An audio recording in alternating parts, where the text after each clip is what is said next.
शिक्षणाची पेटती मशाल घेऊन हाती शिका, संघटित व्हा, संघर्ष करा, मुखी एकच नारा भारतीय राज्यघटनेचे शिल्पकार भारतरत्न डॉक्टर बाबासाहेब आंबेडकर तसेच सुराज्य संकल्पक शहाजीराजे भोसले, सुराज्य संस्थापक छत्रपती शिवाजी महाराज, सुराज्य प्रेरणेचा राजमाता राष्ट्रमाता जिजाऊ, सुराज्य स्थापनेत बलिदान देणाऱ्या प्रत्येक मावळ्यांना या प्रसंगी माझा मानाचा मुद्रा नमस्कार। महाविद्यालय कोड क्रमांक 2 आजचा विषय आजन्म विद्यार्थी डॉक्टर बाबासाहेब आंबेडकर। पूर्वी चालत आलेल्या चातुर्वर्ण्य व्यवस्थेमुळे समाज बांधवांवर होणारे अन्याय म्हणजे खायला भाकर न मिळणे, प्यायला पाणी न मिळणे, तसेच चालायला नीट रस्ता सुद्धा मिळत नव्हता।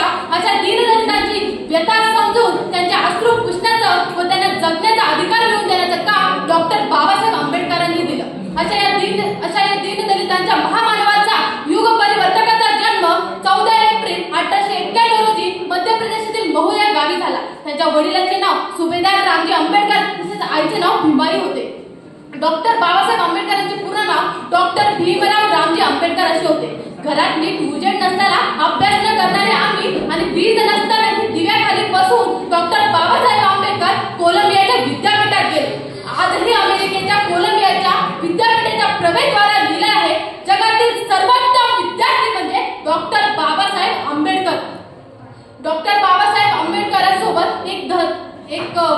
एक विद्यार्थी शिकत होता। तो बाबासाहेबांना म्हणाला, बाबासाहेब तुम्ही जेवण का करत नाही? तुम्ही दुपारचं जेवण नाही, रात्रीची झोप घेत नाही? तेव्हा डॉक्टर बाबासाहेब आंबेडकर म्हणाले, मला दुपारचं जेवण्याइतके माझ्याकडे पैसे नाही आणि रात्रीची झोप घेणे इतका माझ्याकडे वेळ नाही। तेव्हा तो युवक काळजीपोटी म्हणाला, बाबासाहेब कसं चालणार? झोपायचं नाही, जेवायचं नाही, तुमच्या अंगात शक्ती बळ येणार कुठून? तेव्हा डॉक्टर बाबासाहेब आंबेडकर म्हणाले, जेव्हा मला फसल्यासारखं वाटतं तेव्हा माझ्या नजरेसमोर राजश्री शाहू महाराज आणि माझे हजारो दीनदलित भावांचा चेहरा माझ्या नजरेसमोर येतो। मला घडायचंय, मला शिकायचंय। डॉक्टर बाबासाहेब आंबेडकर म्हणतात, मला माणसाच्या सहवासापेक्षा पुस्तकाच्या सहवासात राहायला अधिक आवडतं। पुस्तकाने मस्तक सुधारते आणि सुधारलेलं मस्तक कधीच लाचारीने दुसऱ्यासमोर नतमस्तक होत नाही। जी माणसे मोठे झाली त्यांचे मोठेपणाचे एकच कारण ते म्हणजे पुस्तक। त्यांनी अफाट पुस्तके वाचली। डॉक्टर बाबासाहेब आंबेडकरांचा 10वीत प्रथम क्रमांक आल्यानंतर त्यांचा सत्कार परळ येथील या चाळीत ठेवण्यात आला। प्रमुख पाहुणे म्हणून कृष्णाजी अर्जुन केळुसकरांना बोलवलं।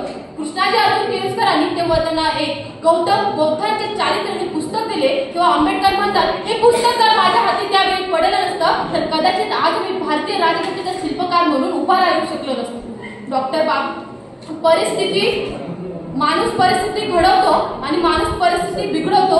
परिस्थिती आपल्याला घडवतही नाही, परिस्थिती आपल्याला बिघडवतही नाही। डॉक्टर बाबासाहेब आंबेडकरांना वाचनाची आवड होती, परंतु पुस्तक विकत घेता येत नव्हते। एक वेळ उपाशी राहिलं तरी चालेल, पण पोरांना पुस्तक आणून द्यायचं अशी डॉक्टर बाबासाहेब आंबेडकरांचे वडील सुभेदार रामजी आंबेडकर यांचे विचार होते। डॉक्टर बाबासाहेब आंबेडकरांचा महत्वाचा गुण म्हणजे एकदा वाचलेले पुस्तक ते कधीच विसरत नव्हते। आंबेडकरांनी अनेक विषयात प्रभुत्व मिळाले। अर्थशास्त्र, समाजशास्त्र, राजकारण, कायदा अशा अनेक विषयात ते निपुण होते। 50,000हून अधिक पुस्तकांचा संग्रह त्यांच्याकडे होता। डॉक्टर बाबासाहेबांनी अनेक विषयात अनेक विद्वान त्यांनी प्रसिद्धी प्राप्त केली, तरी सुद्धा त्यांनी स्वतःला एक आजन्म विद्यार्थी म्हणून घोषित केले। विद्यार्थी कसा असावा, विद्यार्थी कसा घडावा हे फक्त त्यांच्याकडून शिकायला हवं, कारण ते स्वतः एक आदर्श विद्यार्थी होते। साताऱ्याच्या प्रतापसिंग हायस्कूल मध्ये दाखला मिळाल्यानंतर आज तो दिवस आपण विद्यार्थी दिन म्हणून साजरा करतो। डॉक्टर बाबासाहेब आंबेडकर शेवटपर्यंत वाचत होते। अगदी मरणाच्या काळापर्यंत अगदी शेवटच्या काळी त्यांनी गौतम बुद्ध व धम्म हे पुस्तक लिहिले। जाता जाता एवढेच म्हणावे शकते, मोजू कशी तुझ्या कर्तृत्वाची उंची, तू जगाला शिकवली व्याख्या माणुसकीची। तू देव नव्हता, तू देवदूतही नव्हता, तू देव